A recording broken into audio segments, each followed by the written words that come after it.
জাতিসংঘ সাধারণ পরিষদের অধিবেশনের ফাঁকে বাংলাদেশের অন্তর্বর্তী সরকারের প্রধান উপদেষ্টা ডক্টর মোহাম্মদ ইউনূস ও মার্কিন প্রেসিডেন্ট জো বাইডেনের মধ্যে দ্বিপক্ষীয় বৈঠক হতে যাচ্ছে।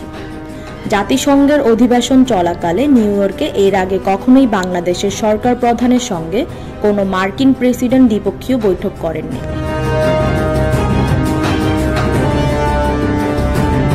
এমনকি গত 3 দশকেও বাংলাদেশের কোনো রাষ্ট্র বা সরকার প্রধানের সঙ্গে এমন বৈঠক হয়নি।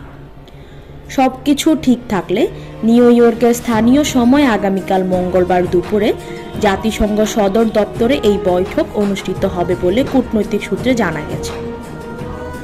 বাংলাদেশের রাজনৈতিক পট পরিবর্তনের পর ঢাকা ওয়াশিংটন সম্পর্কে সুবাতাস বইছে।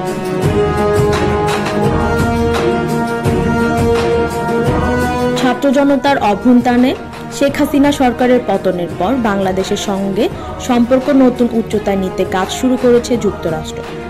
সম্প্রতি মার্কিন একটি প্রতিনিধি দল ঢাকা ঘুরে যাওয়ার পরপরই দুই দেশের মধ্যে শীর্ষ পর্যায়ে বৈঠক হতে যাচ্ছে। সর্বোচ্চ পর্যায়ের এই বৈঠকে দুই দেশের শীর্ষ নেতা দ্বিপক্ষীয় সম্পর্কে ভবিষ্যৎ কোথায় নিতে চান, সহযোগিতার বিষয় চিহ্নিত করার ক্ষেত্রে অগ্রাধিকারগুলো কি হতে পারে সেই বিষয়গুলো নিয়ে আলোচনা হতে পারে বলে সংশ্লিষ্ট সূত্র জানিয়েছে।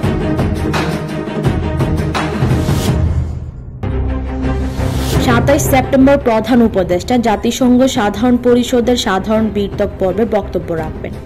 তার বক্তব্যে জনভিত্তিক কল্যাণমুখী ও জনস্বাস্থ্যে নিবেদিত একটি রাষ্ট্র ব্যবস্থা গড়ে তোলার দৃঢ় প্রত্যয় বিশ্ব দরবারে তুলে ধরবেন বলে জানিয়েছে।